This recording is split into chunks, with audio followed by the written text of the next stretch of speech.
Hello दोस्तों, आप सभी का स्वागत है सरकारी तैयारी चैनल पर। हम लोग आज की वीडियो में देखेंगे विलेज डेवलपमेंट ऑफिसर जो कि यूपी ट्रिपल एस सी आयोग द्वारा आयोजित होने वाली परीक्षा है, उसके हम लोग प्रैक्टिस सेट को सॉल्व करेंगे। यह प्रैक्टिस सेट घटना चक्र की है। आप सभी लोग को मैंने शॉर्ट वीडियो में इस बुक का रिव्यू भी डाला था। आप सभी लोग देखिए, इसमें कुल टोटल 10 प्रैक्टिस सेट हैं जिसको हम लोग एक सीरीज के माध्यम से प्रतिदिन सॉल्व करेंगे। और हर एक जैसे इसमें 3 सब्जेक्ट हैं, उनका अलग अलग हम लोग सॉल्व करेंगे। आप सभी को यह भी पता होगा परीक्षा पैटर्न कि इसमें 3 सेक्शन से प्रश्न पूछे जाएंगे, हिंदी, रीजनिंग और जीके। तो हिंदी के 50 प्रश्न रहेंगे और जीके के भी 50 प्रश्न रहेंगे और रीजनिंग के भी 50 प्रश्न ही रहेंगे। तो इस वीडियो में हम लोग हिंदी से रिलेटेड जो 50 प्रश्न पूछे जाएंगे उसकी प्रैक्टिस सेट नंबर 1 है, उसको हम लोग सॉल्व करने का प्रयास करेंगे और जो भी महत्वपूर्ण जानकारी होंगी उसको भी हम लोग समाहित करते हुए चलेंगे। तो वीडियो स्टार्ट करते हैं हम लोग। प्रैक्टिस सेट नंबर 1 है, जैसा कि आप सभी लोग देख रहे होंगे, यह प्रैक्टिस सेट नंबर 1 है। और इसमें हम लोग फर्स्ट क्वेश्चन देखेंगे। यहाँ पे देखिए क्या लिखा हुआ है। निम्नलिखित में से किसका प्रयोग सरकारी स्तर पर अधिकतर भारतीय गजटों में प्रकाशित सरकारी नियम, आदेश व अधिकार और नियुक्तियों की सूचना के प्रसंग में होता है? तो यहाँ पे ऑप्शन देखिए क्या क्या है, आप लोग फिर से समझिएगा। जो सरकारी स्तर पर अधिकतर भारतीय गजटों में जो प्रकाशित किए जाते हैं सरकारी नियम या आदेश या अधिकार और नियुक्ति की सूचना, वह अधिसूचना के माध्यम से होता है, ना कि परिपत्र के माध्यम से, ना ही ज्ञापन के माध्यम से, ना ही कार्यालय आदेश के माध्यम से। सिर्फ और सिर्फ अधिसूचना के माध्यम से यह प्रकाशित किया जाता है।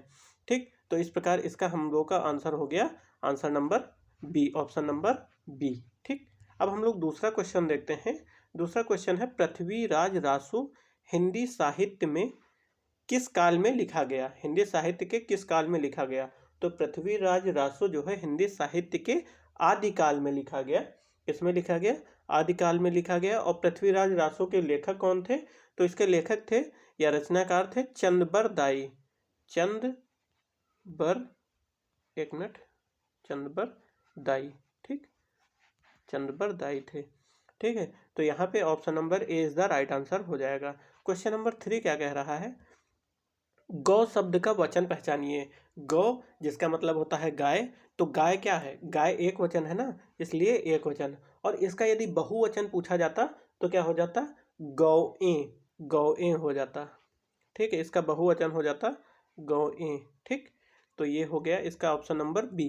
ठीक, अब यहाँ पे देखिए बहुत ही कंफ्यूजन वाला है क्वेश्चन कि हिंदी वर्णमाला में व्यंजनों की संख्या क्या है। 4th नंबर का क्वेश्चन है, हिंदी वर्णमाला में व्यंजनों की संख्या क्या है। तो बहुत सी जगह आप लोग देखे होंगे 32 लिखा होता है, बहुत सी जगह 33 लिखा होता है। इसका ऑप्शन होगा सी, यानी कि 33 व्यंजनों की संख्या है। कैसे? का से का वर्ग से लेके पा वर्ग तक की आप लोग 25 जोड़िए, 25 हो गए। उसमें का, ख, ग, घ, अंगा, चा, छा, जा, झा, इया, टा, ठा, डा, ढा, ना, ता, था, दा, धा, ना, पा, फा, बा, भा, मा। ठीक, ये हो गए 25। अब और कौन कौन से हैं? तो ऊष्म व्यंजन में 4 होते हैं और अंतस्थ व्यंजन में 4 होते हैं। इसको टोटल करेंगे तो आएगा हमारा 9 4 13 के 3 हाथ से लगाए 33 हो गया। तो इस प्रकार व्यंजनों की संख्या 33 हो गई। अब हमारा 5th नंबर का क्वेश्चन है, निम्नलिखित में से एक अशुद्ध है, अशुद्ध वर्ड पहचानिए। ठीक, यहाँ पे इन सब चीज़ों को जरूर ध्यान दीजिएगा कि अशुद्ध पूछा है या शुद्ध पूछा है। तो देखिए अशुद्ध कौन सा है, यहाँ पे दैहिक तो सही है और नौकरी नहीं होता है, नौकरी होता है। तो ये हमारा ऑप्शन नंबर बी हो गया, नौकरी। औ की मात्रा होनी चाहिए, यहाँ पे नौकरी इस तरह लिखा जाता है, नौकरी नहीं होता है, तो ये अशुद्ध है। ठीक, दूसरे क्वेश्चन देखिए, हमारा क्वेश्चन नंबर 6 है, वर्तनी किसकी ठीक है?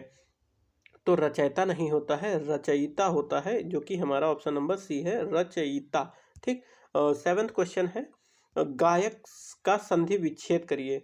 तो गायक का संधि विच्छेद कैसे होगा? गय प्लस अक, तो गय प्लस अक गायक, गय प्लस अक गायक। अयादि संधि इसमें आएगी। कौन सी संधि आएगी? अयादि संधि इसमें आएगी, गय प्लस अक गायक। उसी प्रकार से जैसे यहाँ पे देखिए नाविक को क्या करेंगे? तो नाविक को हो जाएगा 9 प्लस इक, 9 प्लस इक। जैसे गायक वैसे ही नाविक। तो यह भी यहाँ भी जो है अयादि संधि ही है। ठीक, ये हो गया इसका 9 प्लस 1। अब नेक्स्ट है हमारा क्वेश्चन नंबर 9। क्वेश्चन नंबर 9 कह रहा है आमरण में कौन सा समास है। क्वेश्चन नंबर 9, आमरण में कौन सा समास है। तो यहाँ पे कौन सा समास है आप लोग बताइए हमें। आमरण, आमरण मीन्स मरण तक या मरण, हाँ मरण तक होगा इसका। आमरण मीन्स मरण तक। तो मरण तक मीन्स क्या हो जाएगा आपका यहाँ पे इसका संधि विच्छेद तत्पुरुष समास तो होना नहीं है, द्वंद्व भी नहीं होगा, द्विगु भी नहीं होगा। तो यहाँ पे एलिमिनेट करते हुए हम लोग अव्ययी भाव तक की पहुँच गए, यानी कि यहाँ पे आपका समास हो जाएगा अव्ययी भाव समास। ये नहीं होगा, ये नहीं होगा, द्विगु भी नहीं होगा, तो मरण का हो जाएगा अव्ययी भाव समास। नेक्स्ट है हमारा क्वेश्चन नंबर 10 कि कर्मधारय समास नहीं है पूछा है, इसको देखिएगा नहीं है। ठीक, बहुत से क्वेश्चन इस प्रकार से गलत हो जाते हैं, हम लोग पूरा क्वेश्चन नहीं पढ़ते हैं। जैसे यहाँ पे लिखा है कर्मधारय समास, तो हम लोग अब कर्मधारय समास समझने लगे। पहला ही ऑप्शन दिख गया नीलगाय, तो नीलगाय हमने मार दिया, लेकिन पूरा क्वेश्चन नहीं पढ़े हैं, इसकी वजह से हमारा ये गलत हो जाएगा। अब पूरा क्वेश्चन पढ़ेंगे, ये नहीं है पूछा है। तो कर्मधारय समास में होता है पहला पद विशेषण, दूसरा विशेष। तो यहाँ भी विशेषण विशेष है, यहाँ भी विशेषण विशेष है, कृताकृत्य में भी विशेषण विशेष है, परंतु विद्याभ्यास में जो है विशेषण विशेष नहीं है। तो यह हो जाएगा विद्याभ्यास सही आंसर। क्वेश्चन नंबर 11th है उपसर्ग वह शब्दांश है। उपसर्ग किसे कहते हैं। उपसर्ग जो किसी शब्द के आगे जुड़ता है उसी को ही तो उपसर्ग कहते हैं। तो यहाँ पे आप लोग देखिए, जो शब्द के बाद में जुड़ता है या तो नहीं होगा, जो शब्द के मध्य में जुड़ता है या भी नहीं होगा। और आगे देखते हैं ऑप्शन, ऑप्शन कहाँ है, ये रहे ऑप्शन। जो किसी शब्द के आगे जुड़ता है, मैंने अभी बताया उपसर्ग उसे कहते हैं जो किसी शब्द के आगे जुड़ता है तो उसे उपसर्ग कहेंगे। ठीक, तो यहाँ पे option number C is the right answer हो जाएगा। अब 12th नंबर का क्वेश्चन है अलंकार में किस उपसर्ग का प्रयोग है। अलंकार में अलम का उपयोग होता है, अलमकार होता है, अलम। ठीक, अलंकार में अलम का उपयोग है, यानी कि अलम जो है इसका राइट आंसर हो जाएगा। क्वेश्चन नंबर 13 है प्रत्यय होता है। प्रत्यय क्या होता है। क्वेश्चन नंबर 13 है हमारा प्रत्यय होता है। प्रत्यय जो है वाक्यांश है या पद्यांश है या शब्दांश है या पद्यांश है। तो ना ही वाक्यांश है, ना ही पद्यांश है, ना ही पद्यांश है, शब्दांश है। ठीक, क्वेश्चन नंबर 14 है कि निम्नलिखित विकल्पों में से तत्सम शब्द का चयन करें। अब आप लोग पहले यह बताइए कि तत्सम किसे कहते हैं, तत्सम शब्द किसे कहते हैं। तो तत्सम शब्द उसे कहते हैं जो संस्कृत से सीधे लिए गए हैं और इसी प्रकार से उसको यूज किया जा रहा है। ठीक, तो उसको क्या कहते हैं, तत्सम शब्द कहते हैं। तो यहाँ पे देखिए कौन सा शब्द तत्सम है। तो तत्सम हमारा अस नहीं है, अस तद्भव है, अंश अस तद्भव है, अंश तद्भव है, ये हो जाएगा तत्सम। अंश, अंश, अंश, ये ऊपर बिंदी और ये वाला सा सलजम वाला सा, ये हो जाएगा अंश। ठीक, ये हो जाएगा हमारा तत्सम। क्वेश्चन नंबर 15 है ऐसे शब्द जो संस्कृत और प्राकृत से विकृत होकर हिंदी में आए हैं उन्हें कहते हैं। अभी हमने क्या बताया कि जो सब संस्कृत से आए हैं और उसी प्रकार से प्रयोग किए जा रहे हैं तो उसे क्या कहते हैं हम लोग, उसे कहते हैं तत्सम। और ऐसे शब्द जो संस्कृत और प्राकृत से विकृत होकर हिंदी में आए हैं उन्हें क्या कहलाया जाता है, तो उन्हें कहते हैं हम लोग तद्भव। यहाँ पे तत्सम और तद्भव की डिफिनेशन भी आप लोगों को क्लियर हो गई होगी। नेक्स्ट क्वेश्चन हम लोग देखेंगे कि निम्नलिखित में से गेहूं शब्द का तत्सम शब्द कौन सा है। तो गेहूं का गेहूं जो है क्या है, पहली बात तो ये गेहूं तद्भव शब्द है। ठीक, तो गेहूं का तत्सम होता है गोधूम, तो ये हो जाएगा आपका राइट आंसर। ठीक, अब इसी प्रकार से हमारा क्वेश्चन नंबर 17 है कि कौन सा शब्द तद्भव है। तद्भव वे शब्द होते हैं जो हम लोग डेली आमचाल भाषा में उपयोग करते हैं। तो यहाँ पे क्या है तद्भव, देखिए जल हम लोग बोलते नहीं हैं, जल नहीं बोलते हैं, पानी बोलते हैं, नग्न नहीं बोलते हैं, नंगा बोलते हैं, भ्रमर नहीं भंवरा बोलते हैं। तो तीन बोलते हैं, यानी कि तीन हमारा तद्भव हो जाएगा। ठीक, आप लोग समझ गए होंगे। अब हम लोग नेक्स्ट क्वेश्चन पे देखते हैं कि यहाँ पे क्वेश्चन नंबर 18 क्या कह रहा है, निम्न में से संज्ञा शब्द है। अब आप लोग बताइए संज्ञा किसे कहते हैं। संज्ञा किसी व्यक्ति वस्तु स्थान के नाम को संज्ञा कहते हैं। किसी व्यक्ति वस्तु स्थान जाति गुण या भाव आदि के नाम को संज्ञा कहा जाता है। ठीक है, तो यहाँ पे संज्ञा कौन कौन सी है आप लोग बताइए। ऑप्शन में दिया गया है आप, चलना, आकाश, लंबा। तो संज्ञा इसमें कौन सी है, तो संज्ञा हो जाएगा हमारा आकाश। आकाश शब्द जो है संज्ञा है। ठीक, और बाकी ये जो चलना है ये क्रिया हो गया, लंबा विशेषण हो गया, और आप जो है सर्वनाम हो गया, यह हमारा हो जाएगा संज्ञा आकाश। ठीक, अब आगे हम लोग देखते हैं 19 नंबर का क्या कह रहा है, क्रिया से बनने वाली भाववाचक संज्ञा क्या है। 19 नंबर का क्वेश्चन है क्रिया से बनने वाली भाववाचक संज्ञा। तो यहाँ पे देखिए बुराई है, थकावट है, आलस्य है, बुढ़ापा है। तो क्रिया से बनने वाली भाववाचक संज्ञा मीन्स थकना, जैसे हम लोग थक जाते हैं तो थकना कहते हैं, तो थकना मीन्स टायर्ड, उसको वर्ब कहते हैं इंग्लिश में। तो उसी से ही भाववाचक संज्ञा बनी है थकावट। तो इसका मतलब हो जाएगा, यह हमारा राइट आंसर हो जाएगा कि क्रिया से बनने वाली भाववाचक संज्ञा क्या हो गई, थकावट। ठीक, क्वेश्चन नंबर 20 है हमारा, उसने पत्र लिखा रेखांकित शब्द का सर्वनाम भेद बताइए। तो उसने किसने उसने पत्र लिखा रेखांकित शब्द का सर्वनाम भेद बताइए। आप लोग को सर्वनाम भेद पता होंगे, जैसे निजवाचक सर्वनाम, पुरुषवाचक सर्वनाम, निश्चयवाचक, अनिश्चयवाचक, प्रश्नवाचक, संबंधवाचक, ये सब सर्वनाम के भेद हैं। कुल सर्वनाम के भेद होते हैं 6। पहली बात तो यह रही, पुरुषवाचक सर्वनाम, निश्चयवाचक, अनिश्चयवाचक, संबंधवाचक, प्रश्नवाचक, निजवाचक। ठीक, अब यहाँ पे बताया है उसने पत्र लिखा, तो उसने का क्या हो जाएगा हमारा, आप लोग बताएं, कमेंट करें। उसने का हमारा सर्वनाम, उसने पत्र लिखा रेखांकित शब्द में सर्वनाम का भेद क्या हो जाएगा, तो यहाँ पे हो जाएगा उसने या मैंने या तुमने, तो ये सब हो जाएंगे पुरुषवाचक सर्वनाम के अंतर्गत आएगा। ठीक, उसने यानी कि तृतीय पुरुषवाचक सर्वनाम। ठीक, थर्ड पर्सन की बात हो रही है ना। अब हम लोग क्वेश्चन नंबर 21 पे मूव करते हैं। क्वेश्चन नंबर 21 क्या कह रहा है, जिस विकारी शब्द से संज्ञा की व्याप्ति मर्यादित होती है उसे क्या कहते हैं। क्वेश्चन नंबर 21 है, जिस विकारी शब्द से संज्ञा की व्याप्ति मर्यादित होती है उसे क्या कहते हैं, तो उसे विशेषण कहते हैं। ठीक है, ना ही विशेष होता, ना ही विशेषण विशेष, ना ही विशेष से। ठीक, तो उसे विशेषण कहते हैं। क्वेश्चन नंबर 22 है, क्रिया के मूल रूप को क्या कहते हैं। तो क्रिया के मूल रूप को धातु कहा जाता है, इसको आप लोग याद रखिएगा, क्रिया के मूल रूप को धातु कहते हैं। क्वेश्चन नंबर 22 है, क्वेश्चन नंबर 23 है, माफ करिएगा, जिन शब्दों में लिंग, वचन, कारक आदि के कारण कोई परिवर्तन नहीं होता है उन्हें क्या कहते हैं, अव्यय कहलाते हैं वे। जो कोई भी शब्द जो ऐसे हों जिसमें लिंग या वचन या कारक आदि के कारण कोई भी परिवर्तन नहीं होता है उन्हें अव्यय कहते हैं। यानी कि अव्यय का मतलब होता है अविकारी शब्द। क्या, अविकारी शब्द। ठीक, इसको आप लोग ध्यान रखिएगा। क्वेश्चन नंबर 24 है कि राम धीरे धीरे पढ़ता है में कौन सा अव्यय है।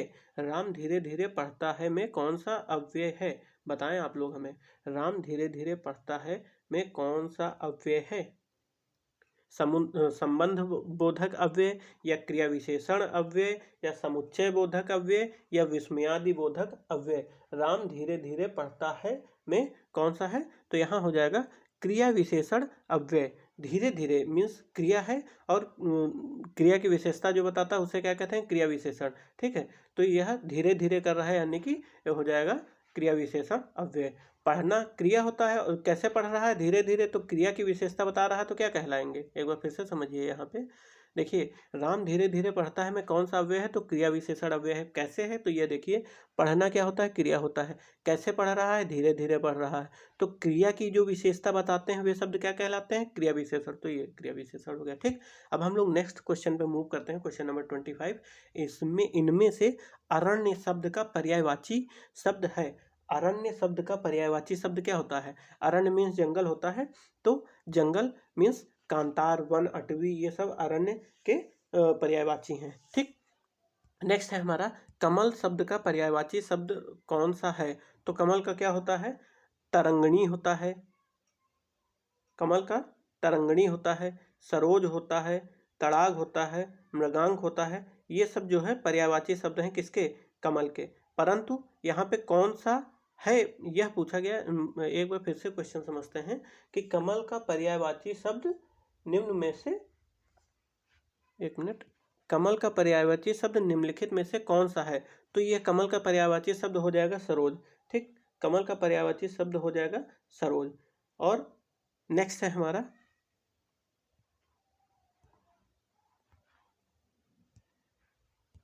अध का विलोम है। क्वेश्चन नंबर 27, अध का विलोम है। तो अध मीन्स आधा, आप समझिए, तो आधा का अपोजिट हो जाएगा पूर्ण, मीन्स पूरा। ठीक, ये हो जाएगा इसका।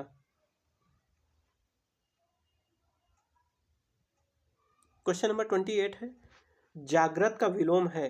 तो जागृत मीन्स जगा हुआ, सुप्त मतलब सोया हुआ, समझ लो इस प्रकार से इसका आपका आंसर हो जाएगा, जागृत का विलोम हो जाएगा सुप्त। ठीक, नेक्स्ट है हमारा, मैंने डैश में सोचा कि भला ऐसा क्यों होता है, उचित शब्द से रिक्त स्थान भरिए। मैंने किस प्रकार से सोचा, आप लोग यहाँ पे ऑप्शन देखिए, जो इसमें ऑप्शन सही बैठ रहा हो उसको आप लोग टिक करेंगे। मैंने डैश में सोचा कि भला ऐसा क्यों होता है, अंतःकरण से या मन या चित्त या आत्मा। तो यहाँ पे जो सुटेबल आंसर बन रहा है उसको यहाँ पे आप लोग समझिए। तो मैंने मन में सोचा कि भला ऐसा क्यों होता है, तो यहाँ पे राइट आंसर क्या हो जाएगा, मैंने मन में सोचा कि भला ऐसा क्यों होता है। एक मिनट, मैंने मन में सोचा कि भला ऐसा क्यों होता है, ये आपका राइट आंसर हो जाएगा। ठीक है, अब आप लोग नेक्स्ट क्वेश्चन देखिए। क्वेश्चन है 30। क्या कह रहा है, संगीत द्वारा व्यक्ति का डैश प्रभावित होता है। संगीत द्वारा व्यक्ति का डैश प्रभावित होता है, क्या प्रभावित होता है, कर्तव्य, अधिकार, आचरण या शरीर। तो यहाँ पे संगीत द्वारा जो है आचरण प्रभावित होता है। ठीक है, शरीर प्रभावित नहीं होता, ना ही कर्तव्य ना ही अधिकार। तो संगीत द्वारा व्यक्ति का क्या प्रभावित होता है, आचरण प्रभावित होता है। यहाँ पे क्वेश्चन है, जिसकी आशा ना की गई हो, जिसकी आशा ना की गई हो उसके लिए एक शब्द बताना है आप सभी को। तो जिसकी आशा ना की गई हो उसको कहते हैं अप्रत्याशित। क्या कहते हैं, अप्रत्याशित। ठीक, जिसकी आशा ना की गई हो उसके लिए अप्रत्याशित। ओके, क्वेश्चन नंबर 32 है। एक मिनट, क्वेश्चन नंबर 32 है, जिसके हाथ में चक्र है, जिसके हाथ में चक्र है के लिए एक शब्द बताएं। जिसके हाथ में चक्र है, जिसके हाथ में चक्र है के लिए एक शब्द बताना है आप सभी को। जिसके हाथ में एक चक्र है, जिसके हाथ में एक चक्र है तो उसको क्या कहेंगे, चक्रपाणी कहते हैं। क्या कहते हैं, जिसके हाथ में एक चक्र है तो Chakrapani is the right answer हो जाएगा। ठीक, नेक्स्ट है हमारा अक्ल पर पत्थर पड़ना। अक्ल पर पत्थर पड़ने का मुहावरा पूछा गया है। अक्ल पर पत्थर पड़ना, यहाँ पे देखिए ऑप्शन क्या क्या है, मूर्ख बन जाना, अपमानजनक बात कहना, बुद्धि भ्रष्ट होना या बेफिक्र होना। तो आपका हो जाएगा आंसर बुद्धि भ्रष्ट हो जाना। अक्ल पर पत्थर पड़ना यानी कि बुद्धि भ्रष्ट हो जाना। ठीक, क्वेश्चन नंबर 34 है, गोद में लड़का शहर भर में ढिंढोरा। गोद में लड़का या शहर में ढिंढोरा, इसका एक प्रकार से एक और होता है, बगल में छोरा शहर में ढिंढोरा। ठीक है, तो यहाँ पे देखिए मुहावरे का सही अर्थ क्या है। मुहावरे का सही अर्थ यहाँ पे छोटे शिशु को तलाशना, अत्यधिक शरारती बालक, ये दोनों नहीं बैठ रहे हैं। पास में वस्तु रहते हुए चारों ओर खोजना, गोद में लड़का शहर भर में ढिंढोरा, ये सही बैठ रहा है। तो ये आपका आंसर सही हो जाएगा। नेक्स्ट है हमारा 35 क्वेश्चन, अकेला चना भाड़ नहीं फोड़ सकता। अकेला चना भाड़ नहीं फोड़ सकता यानी कि यहाँ पे हो जाएगा, एक चना किसी काम का नहीं, एक चना शक्तिहीन होता है, अकेला व्यक्ति शक्तिशाली नहीं होता है, या एक चने से भूख नहीं मिटती। कौन सा आंसर आपको सूटेबल लग रहा है, यहाँ पे आंसर है आपका अकेला व्यक्ति शक्तिशाली नहीं होता। ठीक, अकेला चना भाड़ नहीं फोड़ सकता, उसका मतलब यह हुआ अकेला व्यक्ति शक्तिशाली नहीं होता। 36 नंबर का क्वेश्चन है, जब पानी बरसता है तब मेढक बोलते हैं मैं जब पानी बरसता है वाक्य है। जब पानी बरसता है तब मेढक बोलते हैं मैं जब पानी बरसता है वाक्य है, किस प्रकार का वाक्य में है, संज्ञा उपवाक्य है या विशेषण उपवाक्य है या क्रिया उपवाक्य है, क्रिया विशेषण उपवाक्य है, बताइए। तो यहाँ पे हो जाएगा, जब पानी बरसता है तो वहाँ यहाँ पे हो जाएगा आपका वाक्य कौन सा है, क्रिया विशेषण उपवाक्य है। कौन सा है, क्रिया विशेषण उपवाक्य। यहाँ पे आप लोग ध्यान रखिए, जब, ज्यों, यहाँ, जहाँ, अद्यपि, यद्यपि, तो वहाँ पे आपका क्रिया विशेषण उपवाक्य कहा जाएगा।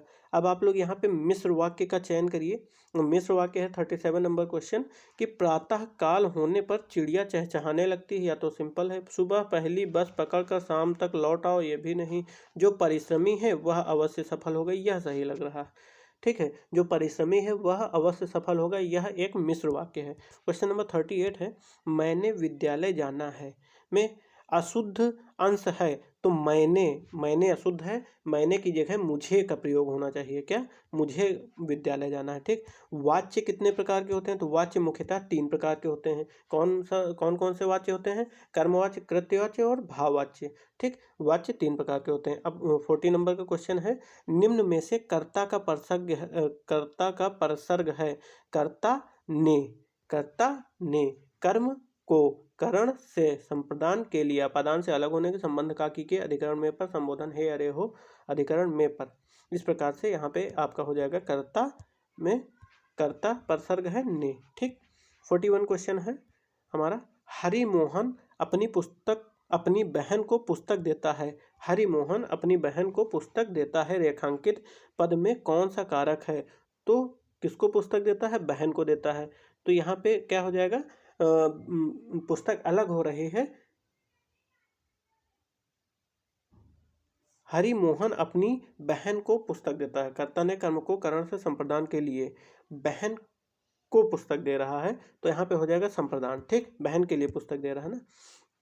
क्वेश्चन नंबर 42 है, अपवाद को छोड़कर वर्णमाला के अक्षरों के नाम किस लिंग में होते हैं? कोई भी अपवाद अगर छोड़ दिया जाए तो वर्णमाला के अक्षर जो है किस लिंग में होते हैं? स्त्रीलिंग में होते हैं, पुल्लिंग में होते हैं। तो अपवाद है वहाँ पे स्त्रीलिंग होगा, बाकी पुल्लिंग होगा। ठीक है। और क्वेश्चन नंबर 43 है, स्त्रीलिंग शब्द है। स्त्रीलिंग शब्द यहाँ पे कौन सा है? मेरा जवाब, मेरा गुलाब, मेरा हिसाब, मेरी शराब। शराब जो है स्त्रीलिंग है। ठीक, मेरा मेरी से आप लोग चेक कर सकते हैं, यहाँ पे शराब जो है स्त्रीलिंग है। ठीक है।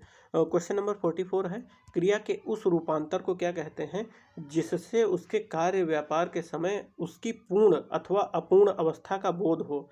क्रिया के उस रूपांतर को क्या कहते हैं जिससे उसके कार्य व्यापार के समय और उसकी पूर्ण अथवा अपूर्ण अवस्था का बोध हो? तो उसे क्या कहते हैं? काल कहते हैं। जैसे काल किस काल में हुआ इससे आप लोग उसको पहचानते हैं, जैसे भूतकाल में हुआ, भविष्य काल में हुआ या वर्तमान काल में हुआ। ठीक। क्वेश्चन नंबर 45 है कि राधा बहुत ही सुंदर लड़की है में कौन सा विशेषण है? तो उसका क्या है? गुण है ना। तो यहाँ पे गुण है तो गुणवाचक विशेषण हो जाएगा, सिंपल। गुण है तो गुणवाचक विशेषण। अब क्वेश्चन नंबर 46 है, अधोलिखित में वर्तनी की दृष्टि से एक अशुद्ध शब्द है। अब अशुद्ध शब्द कौन सा है यह आपको बताना है। तो अंतर्धान सही लिखा है, अनुग्रहित सही लिखा है, अधीन सही लिखा है, आध्यात्म आध्यात्म हमारे हिसाब से गलत लिखा है। यहाँ पे बड़े आ की मात्रा नहीं होनी चाहिए, बड़े आ की मात्रा ना होती अध्यात्म होता है, आध्यात्म नहीं, अध्यात्म होता है, अध्यात्म। ठीक, ये होता है अध्यात्म। ठीक है, तो ये गलत है। क्वेश्चन नंबर 47, कन्नड़ का संबंध किस भाषा परिवार से है? तो कन्नड़ किस भाषा परिवार से है? द्रविड़ भाषा परिवार से है। कन्नड़ जो है द्रविड़ भाषा परिवार से। 48 का हो जाएगा, निम्नलिखित भाषाओं को उनके विकास क्रम में व्यवस्थित कीजिए। कौन सी भाषा कब विकसित हुई उस प्रकार से आप सभी को लगाना है। तो यहाँ पे देखिए, पहले कौन सी आई? प्राचीन भाषा आई, प्राचीन संस्कृत हुई, फिर लौकिक संस्कृत हुई, फिर सौरसेनी हुई, और फिर लास्ट में जो है पश्चिम हिंदी हुई। यानी कि पहले नंबर पर यह है प्राचीन, दूसरे पे लौकिक, फिर तीसरे पे सौरसेनी और चौथे पे आपका हो जाएगा पश्चिमी हिंदी। यानी कि पहले आएगा ACBD, ACBD पहले में है आपका, तो ये हो जाएगा आपका आंसर। मास कंजप्शन का हिंदी पर्याय कौन सा है? मास कंजप्शन का हिंदी पर्याय हो जाएगा, मास कंजप्शन का हिंदी पर्याय क्या हो जाएगा? जनसंचार। हाँ, जनसंचार इज द राइट आंसर। यहाँ पे ऑप्शन दिया हुआ है, ऑप्शन बी, मास कंजप्शन मीन्स हो जाएगा जनसंचार। ठीक, और आगे देखिए, नहीं, मास कंजप्शन तो मीन्स खाने पीने का मतलब होता है, कम्युनिकेशन हम समझ रहे थे। मास कंजप्शन मीन्स हो जाएगा उपभोग, यहाँ पे व्यापक उपभोग। मास कम्युनिकेशन होता तो आपका हो जाएगा, मास कम्युनिकेशन होता तो हो जाता जनसंचार, बट यहाँ पे कंजप्शन दिया हुआ है, और यहाँ कंजप्शन मीन्स किसी चीज़ का उपभोग करना या खाना, तो मास मीन्स बृहद स्तर पर यानी कि व्यापक, और कंजप्शन मीन्स उपभोग। ठीक, भावयुक्त क्वेश्चन नंबर 50 है जो कि लास्ट है हमारा। भावयुक्त शुद्ध अनुवाद कीजिए। I was overjoyed. I was overjoyed means बहुत ही खुश हो जाना, दिल बाग बाग हो जाना। यहाँ पे देखिए लिखा भी है, दिल बाग बाग हो गया, यानी कि ओवरजॉयड का मतलब होता है दिल बाग बाग हो जाना। तो ये option is the C is the right answer. तो दोस्तों ये रहे 50 क्वेश्चन हिंदी के। इसी प्रकार से डेली आप सभी को हिंदी और जीके की आपको टेस्ट सीरीज आप डेली प्रोवाइड की जाएगी हमारे चैनल पर। जो भी स्टूडेंट वीडियो की तैयारी कर रहे हो हमसे जुड़ के अपनी तैयारी कर सकते हैं। वीडियो को पूरा सुनने के लिए बहुत बहुत धन्यवाद। मिलते हैं कल, यानी कि नेक्स्ट टेस्ट सीरीज में, जो कि हो जाएगा प्रैक्टिस सेट नंबर 2 हिंदी का। उसमें आप लोग इसी तरह से 50-50 क्वेश्चन देखेंगे। वीडियो को पूरा देखिएगा, जो भी डाउट हो आप लोग हमें कमेंट के माध्यम से पूछ सकते हैं। बहुत बहुत धन्यवाद।